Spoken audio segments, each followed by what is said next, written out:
Olá! O programa Justiça do Trabalho retornou às gravações e, como vocês podem ver, fizemos uma adaptação no cenário para garantir o distanciamento seguro entre os convidados. Estamos em um ambiente controlado e toda a equipe por trás das câmeras está de máscaras. No programa de hoje, nós vamos falar sobre os riscos da pandemia para o trabalho infantil. A pandemia do coronavírus afetou a vida de todas as pessoas e uma das preocupações a mais é quanto ao aumento da pobreza no país, que impacta em especial na vida de crianças e adolescentes que já vivem em famílias vulneráveis. E para falar mais sobre esse assunto, estão aqui com a gente no estúdio a juíza do trabalho do TRT Ceará e gestora regional do Programa de Combate ao Trabalho Infantil e de Estímulo à Aprendizagem no Ceará, Carla Yaci, e a procuradora-chefe do Ministério Público do Trabalho no Ceará, Mariana Ferri. Sejam bem-vindas. Obrigada. Bom, agora a gente vai acompanhar uma reportagem sobre o tema. Quem vê o atleta de alto rendimento jogando em um dos maiores clubes do país, não imagina os sacrifícios feitos durante a infância. Luiz Otávio, hoje zagueiro e capitão do Ceará Sporting Clube, precisou catar latinha quando era criança. Era a única opção para a sobrevivência da família na época. Assim como ele, muitos jovens enxergam no futebol a oportunidade de mudar de vida. Mas Luiz é a exceção das exceções. Segundo um relatório da CBF de 2016, 82% dos jogadores no país ganham até R$1.000. Menos de 4% dos atletas ganham acima de R$5.000. A história de Luiz Otávio é um caso à parte porque, segundo especialistas e entidades ligadas aos direitos da criança e do adolescente, a exploração do trabalho infantil pode causar um impacto físico, moral e econômico muito negativo nessa pessoa que ainda está em desenvolvimento. Uma pesquisa feita em 2013 constatou que 40% dos jovens com carga horária laboral de 36 horas semanais abandonam a escola, colaborando para a continuação de um ciclo de pobreza dessa família. Por isso, clubes de futebol têm papel fundamental no suporte aos garotos e garotas que chegam com o sonho da profissionalização. No Brasil, somente 26 instituições têm atualmente o certificado de clube formador, fornecido pela CBF, título que reconhece o clube como o garantidor dos direitos do jovem e do adolescente. E o Ceará Sporting Clube é um deles, não só por conta da estrutura que é oferecida a garotos e garotas das categorias de base, mas porque aqui o lema também é formar o cidadão antes de revelar o atleta, mostrando que o acompanhamento fora de campo é crucial para o sucesso além dos troféus. Você tem que preencher diversos requisitos, que vai desde a questão humanitária, da construção do atleta como cidadão, como questões objetivas, que é a exigência de todos os laudos, tanto dos bombeiros como laudos elétricos, estarem em dia, como também apresentar todo o currículo do seu corpo de profissional. Na estrutura do futebol de base do Ceará, a cidade Vozão, em Itaitinga, região metropolitana de Fortaleza, há espaço para alojar confortavelmente 65 atletas a partir dos 15 anos. Aqui, eles fazem 5 refeições diárias, têm acompanhamento médico e até as cadernetas de vacinas são administradas pelo clube. Cara, é como se a gente estivesse em casa realmente aqui, nos tratam como se a gente fosse da família. O assistente social, o Hugo Filho, cara, ele é como se fosse um pai pra gente. Quando a gente precisa, chega junto, dá conselho. Quando a gente está errado, briga na medida do possível, nos ajuda sempre que pode. São poucos clubes que têm uma estrutura como essa. Se dentro de campo os garotos aperfeiçoam a parte física, tática e técnica, fora dele, o clube dá todo o suporte escolar. Uma equipe de assistentes sociais monitora o desempenho e a frequência dos jovens jogadores, com direito a transporte todos os dias ao colégio. Eles se levantam, tomam o banho dele, vão para o refeitório, tomam café e vão para a escola. E quando falta algum lá, eu já sei automaticamente. Aí eu vou atrás saber o porquê. Quando é preguiça, eu boto dentro do meu carro e vou deixar lá eles. Às vezes eles têm de fazer alguma outra coisa na própria sede, comunica a escola e no outro dia ele faz o trabalho retroativo. A seriedade com que o Ceará encara a formação intelectual desses jovens reflete na maturidade com que eles veem o duro fato de que nem todos poderão realizar o sonho de ser profissional, mas que mesmo assim estarão preparados para trilhar outros caminhos. Meu plano B é ser um profissional da área da saúde, fazer educação física. Então eu estudo bastante para que eu não corra nenhum risco, né? O sonho de ser atleta profissional, você não não é certo. Muitos se perdem pelo caminho, nem todo mundo conquista, mas por isso que o estudo tem que andar sempre do lado, tem que andar sempre junto. Virando jogador ou não, pode ter certeza que eu vou dar muito certo em alguma outra profissão e vou ser um homem bem sucedido, porque o Ceará ensinou isso pra gente, eles passam isso pra gente e o estudo sempre tem que estar caminhando. Doutora Mariana, por que a pandemia do coronavírus representa riscos aí para o aumento do trabalho infantil? A pandemia trouxe uma estagnação econômica por conta da quarentena, da paralisação de muitas atividades e, consequentemente, o desemprego causado pela necessidade de isolamento social. Tanto o aumento do desemprego a níveis comparados de muitos anos atrás, por volta de 92, quando havia um índice muito alto de trabalho infantil, quanto a questão da evasão escolar, da paralisação das aulas presenciais. Tudo isso contribui para que essas crianças tanto sejam estimuladas a complementar a renda familiar, quanto estejam fora do ambiente escolar, inclusive, em muitos casos de escolas públicas, sem nem mesmo aulas remotas. Doutora Carla, e é possível já ter uma ideia do impacto para as crianças e adolescentes? Entre as preocupações está essa questão das crianças acabarem se envolvendo no trabalho de casa, mas uma grande preocupação também é que as crianças não têm acesso, as crianças e os adolescentes não têm acesso à internet, muitas delas, né? Então, isso realmente pode trazer um impacto negativo aí a médio e longo prazo. Como é que vai ficar a situação dessas crianças, né? Nós temos o problema urgente da evasão escolar, né, em razão dessa dificuldade de acesso digital, e também a gente tem a questão do desemprego dos pais das crianças, especialmente das crianças que têm somente a mãe como cuidadora, e no caso de crianças filhos de domésticos, porque o trabalho doméstico foi muito afetado nesse período da pandemia em razão do isolamento social. O cuidado com essas provedoras, né, a gente tem que trabalhar muito na questão da conscientização dos empregadores, especialmente dos empregadores de domésticos, porque isso pode acarretar um prejuízo muito grande para as crianças também, uma exposição para as crianças que vão às ruas trabalhar para ajudar no sustento das suas famílias. Também tem a situação da possibilidade de adoecimento e até de morte dos provedores. Isso tudo, todos esses fatores levam a essa situação de aumento, infelizmente, um aumento grande nos números do trabalho infantil. Que iniciativas estão sendo tomadas pelas entidades, instituições e programas relacionados aí que combatem o trabalho infantil e que atuam em prol dessa causa, doutora Mariana? O que está sendo feito para tentar minimizar essas consequências, esses impactos?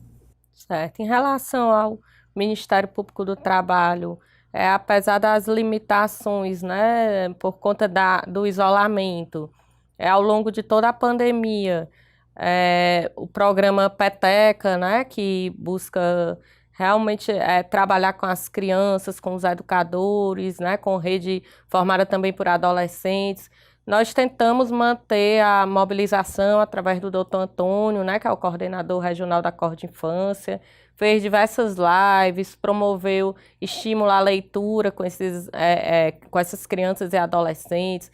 Tentamos, de alguma forma, continuar nesse efeito multiplicador, né, de conscientização e tudo mais, além da atuação também na esfera da investigação de casos de denúncias de trabalho infantil, sendo ressaltado que houve durante a pandemia um prejuízo até da própria fiscalização do trabalho. Muitos fiscais do trabalho são de grupo de risco, então houve a dificuldade que agora está sendo retomado, né? Nós já começamos a receber novamente relatórios de fiscalização e tem sido priorizado o trabalho infantil, mas durante a pandemia houve uma dificuldade muito grande de se chegar a esses casos, mas nós tentamos, na medida do possível, manter, né, essa atuação, tanto preventiva, quanto no caso das denúncias que chegavam ao Ministério Público do Trabalho. Bom, a gente vai fazer uma pausa e volta em instantes com o programa Justiça do Trabalho.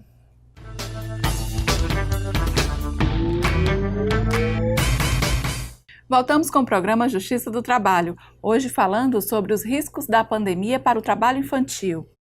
Doutora Carla, como é que tem sido a atuação do programa de combate ao trabalho infantil? Como é que tem funcionado essas parcerias? A nossa atuação sempre foi, né, historicamente, na conscientização das pessoas, não só das vítimas do trabalho infantil, mas de quem contrata, na divulgação de material, no esclarecimento das questões legais e dos prejuízos. E a gente trabalhava muito com eventos antes da pandemia, com distribuição de material lúdico para que todos entendam, para a sociedade em geral, e a pandemia trouxe essa limitação. Então nós concentramos esse ano o nosso foco em redes sociais. A gente tem tido uma atuação muito grande no Instagram, nas redes sociais dos tribunais, de artistas, convidando, fazendo hashtags, tweetando. É uma mídia poderosa, né, que tem trazido grandes revoluções, inclusive recentemente na questão das denúncias de assédio sexual.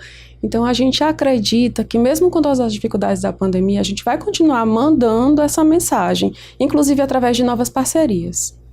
Super importante essa questão da conscientização, né, que pode ser feita através de vários canais, também pelo online, né? Doutora Mariana, quais são os principais malefícios, né, assim, para as crianças que estão em situação de trabalho? Quais são as consequências para a vida dessas crianças? O trabalho infantil, estatisticamente, ele atinge mais crianças em vulnerabilidade social, né, de famílias de baixa renda, e crianças negras ou pardas. Então, já são crianças que, pela questão até do racismo e da questão da concentração de renda, já estão prejudicadas. E com a perpetuação do trabalho infantil, esse ciclo ele não tem um fim, então continua de geração em geração, passando essa situação de pobreza, por conta da retirada de oportunidades dessas crianças de estarem estudando, vivendo a infância, em momentos de lazer. Então, os principais malefícios é impedir com que essas crianças tenham oportunidade de se capacitar, de estudar, de se desenvolverem, aprenderem habilidades que realmente vão trazer uma melhor condição de vida para essas crianças, além de um risco muito grave, né, que as estatísticas demonstram que há muitos acidentes de trabalho e acidentes muito graves que repercutem em toda a vida dessas crianças e adolescentes. De 2017 para cá, até 2019, foram mais de 46.500 notificações de ocorrências relacionadas ao trabalho, né? Dentre os quais 60% de acidentes graves. Há uma situação de vulnerabilidade dessas crianças como pessoas em desenvolvimento e que muitas vezes são levadas a exercer atividades que não são benéficas para a sua segurança, para a sua integridade física, como atividades na agricultura, trabalho doméstico, nas ruas, né, que se expõe a todos os tipos de perigos, de exploração sexual, uma série de violações. Então, tudo isso repercute na vida dessas crianças. Inclusive, a respeito desse assunto, o Ministério Público do Trabalho está desenvolvendo uma campanha em razão do Dia das Crianças, ser o mês das crianças, né? Que justamente traz essas histórias de vidas reais de adultos que na época em que eram crianças e adolescentes sofreram esse tipo de acidentes, perderam mãos, perderam braços, ficaram tetraplégicos. Então, a série de depoimentos, de histórias reais, né, de como esse trabalho pode prejudicar, né, o desenvolvimento dessas crianças e adolescentes. Doutora Carla, existem estatísticas assim, sobre o trabalho infantil recentes? Como é que está essa situação? Bom, denunciar o trabalho infantil não é algo que traga uma boa publicidade. Então, não existe um interesse muito grande em buscar e divulgar esses números. Tanto que a gente trabalha em números de trabalho infantil, os números mais recentes que a gente tem, de 2.400.000 crianças no Brasil trabalhando, crianças e adolescentes, são da PNAD do ano de 2017, referentes ao ano de 2016, então 4 anos atrás.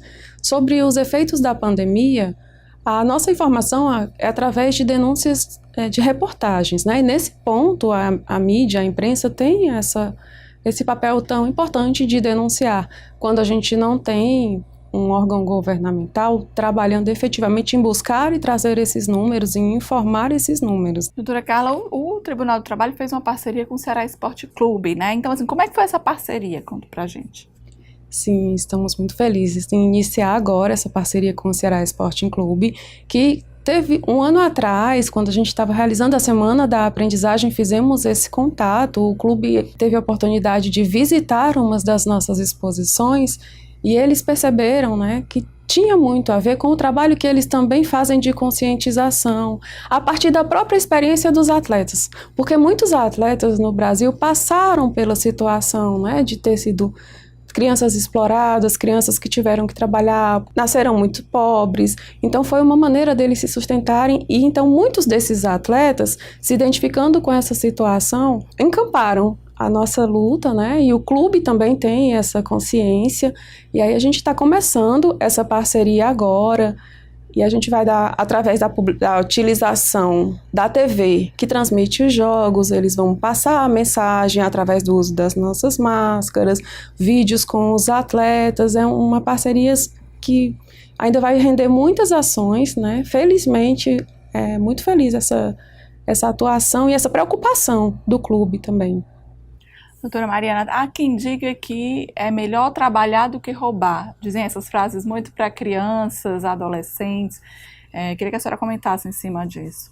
É um grande entrave, né, do trabalho infantil, da erradicação, né, que é a questão da cultura das pessoas, né, de ideias, né, que muitas vezes são mitos, né, de que o trabalho é construtivo, de que é melhor estar no trabalho do que estar no crime, como se só houvesse essas duas opções, né, quando na verdade o que a gente precisa é de mais investimento, né, na proteção social dessas crianças e dos jovens, né, da proteção dos direitos, né.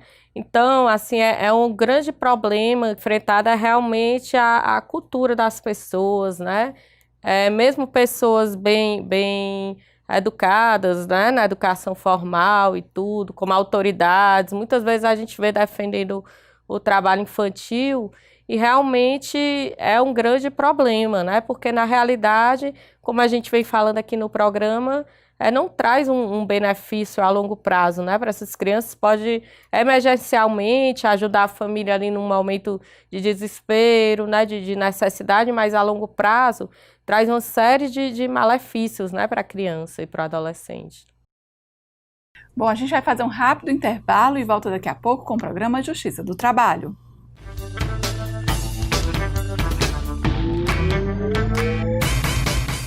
Estamos de volta com o programa Justiça do Trabalho, hoje falando sobre os riscos da pandemia para o trabalho infantil. Doutora Mariana, qual o impacto da pandemia nos jovens aprendizes, né? No que gerou durante esse período, quais foram as consequências, como é que ficou a situação desses adolescentes? Em relação ao período de pandemia, houve uma preocupação muito grande, né, com os trabalhadores adolescentes, inclusive estagiários, aprendizes, né, em razão da própria condição de vulnerabilidade de pessoas em desenvolvimento, né, em relação a isso, tanto a Convenção 182 da OIT assegura que o trabalho não traga riscos à saúde, à segurança dessas crianças e adolescentes, né. Diante disso, o Ministério Público do Trabalho, numa preocupação em assegurar que esses trabalhadores, tanto aprendizes quanto os estagiários, fiquem a salvo da questão da contaminação pelo Covid, expediu uma nota técnica, a nota técnica 8 de 2020, da PGT, né, Procuradoria-Geral do Trabalho, e da Cor de Infância, justamente trazendo recomendações e trazendo, mostrando como deve ser tratado, né, a questão do contrato de aprendizagem, do contrato de estágio. Em relação a isso, a primeira orientação é que esses profissionais, esses jovens, né, e adolescentes, eles fiquem, de preferência, sempre trabalham remoto, né, e quando não for possível o trabalho remoto, que eles possam continuar recebendo a bolsa, tanto de estágio quanto a questão da remuneração pela aprendizagem, né? E que sejam evitadas, né? Por exemplo, aulas teóricas, seja evitada a aglomeração, realmente que seja tudo feito na medida do possível de forma remota, sempre no intuito realmente de preservar a integridade física das crianças, né? Em relação, inclusive, esse direito que é trazido, inclusive, no Estatuto da Criança e do Adolescente. Então, houve tanto essa questão da preocupação de que esses contratos sejam rescindidos, né, que esses trabalhadores percam essa oportunidade, né, que a aprendizagem, o estágio é uma grande oportunidade para esses jovens trabalhadores. Então, houve uma preocupação, algumas situações de dispensa desses trabalhadores conseguiram ser revertidas, né? E o Ministério Público sempre tentou trazer esta bandeira de preservar os contratos, né, tanto de aprendizagem quanto de estágio, mesmo que o trabalho remoto não seja possível no momento, né, que seja mantida a remuneração independentemente da prestação do trabalho. Doutora Carla, como é que a lei da aprendizagem ela realmente auxilia nessa questão da redução dos adolescentes em situação de trabalho? Como é que funciona? O objetivo da aprendizagem, e foi um contrato que nasceu dentro de uma realidade que a gente sabe que tem famílias vulneráveis, né, que precisam trabalhar de fato, que não têm condição de ficar somente estudando, né, como quem nasce em uma família que tem uma situação financeira melhor. Então, se é necessário aquela ajuda, ou mesmo se o jovem tem um desejo de entrar no mercado de trabalho naquela idade, que o faça de uma maneira protegida, né? Que faça com a proteção de carteira assinada, com direitos previdenciários, com respeito, né? E priorização do cumprimento das suas atividades escolares, o que não aconteceria se não houvesse essa proteção legal. Então, a lei se adaptou para englobar essas necessidades, esses desejos também. Então, é uma maneira do jovem, do adolescente, trabalhar, aferir renda, mas com toda a proteção, o que não acontece com o trabalho infantil, com o trabalho clandestino, né? Como a doutora falou, de muitos acidentes que acontecem porque nem existem equipamentos de proteção criados para a criança, para o tamanho de criança. Então, a lei da aprendizagem traz toda essa preocupação com o desenvolvimento do jovem, com toda a sua condição peculiar, e ele tem toda essa assistência. Doutora Mariana, hoje quais são esses tipos de trabalhos mais comuns, né, de encontrar realmente crianças em situação de trabalho? Quais são os segmentos? Onde é que realmente tem um número maior de crianças nessa situação? A gente pode destacar. Aqui no Ceará é muito comum esse trabalho na agricultura, né? Em torno de 50% dos casos de trabalho infantil são na agricultura. Também muito comum nas ruas, feiras livres, o trabalho informal, o trabalho doméstico também é muito, muito forte, né? E ainda tem o agravante de ser invisível, porque acontece no ambiente ali da residência das pessoas, então muitas vezes passa despercebido, né? Assim, da sociedade como um todo. Muitas vezes as crianças são exploradas dentro da sua própria do seu próprio lar, né, assumindo encargos como se adultos fossem, né? Então, assim, são esses tipos os mais comuns, né? Também aqui no Ceará é muito comum na cultura do beneficiamento de castanha, as olarias de russas, né, também são conhecidas pelo trabalho infantil.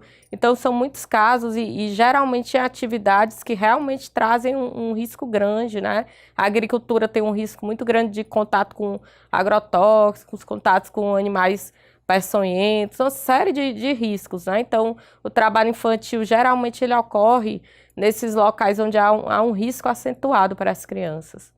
Em casos de se deparar, né, com o trabalho infantil, quem quiser denunciar, como é que deve proceder? Certo, tanto pode denunciar através do Disque 100, como também perante o Ministério Público do Trabalho através do site www.prt7.mpt.mp.br, como também através de um aplicativo que o Ministério Público tem para denúncias, que é o MPT Pardal. Então, todos esses canais podem ser utilizados para fazer essas denúncias de trabalho infantil.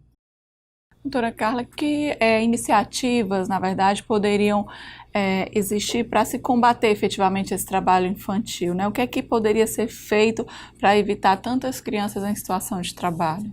É preciso lembrar que a proteção da infância não é só do Estado, mas a família, a sociedade como um todo. Todos temos essa obrigação em razão da Constituição. Então, além dos órgãos públicos da fiscalização do trabalho, dos órgãos, é preciso essa permanente e crescente conscientização. Inclusive, estamos trabalhando na questão com as secretarias de educação dos municípios, né, com parceria para que utilizem o caminho da educação online, que está acontecendo agora, como um recurso também para divulgar a mensagem dos malefícios, dos prejuízos do trabalho infantil, que oportunizem um espaço para utilizar, inclusive, o nosso material oficial, né? Então, é importante que essa permanente divulgação, porque o Brasil assumiu um compromisso de erradicar qualquer forma de trabalho infantil até o ano de 2025, né? Já está bem perto e a gente tem que aumentar esse trabalho em razão do prejuízo que tivemos em razão da pandemia, né? E nesse momento a sociedade civil também tem um papel muito importante. A pandemia prejudicou a atuação de centros comunitários, né? Muitas ações da sociedade civil já voltadas, já preocupadas com essa situação, que tiveram que fechar suas portas, tivemos uma situação de lockdown, e é importante, logo que possível, que retomemos esse trabalho, né, mantendo o foco e intensificando, porque a gente teve um prejuízo grande na evolução que estávamos tendo na erradicação. Fica então aqui a nossa torcida para que em 2025, quem sabe, né, a gente consiga aí erradicar ou pelo menos diminuir aí a quantidade de crianças em situação de trabalho. O programa fica por aqui, a gente agradece aqui a participação das senhoras no programa aqui de hoje. Bom, o programa Justiça do Trabalho fica por aqui. Mais informações sobre o TRT Ceará no site www.trt7.jus.br. E no site você também pode acompanhar esse e outros programas. Para participar com dicas e sugestões, é só enviar para o e-mail justiçadotrabalho@trt7.jus.br ou ligar para 85 3388 9426. Até mais!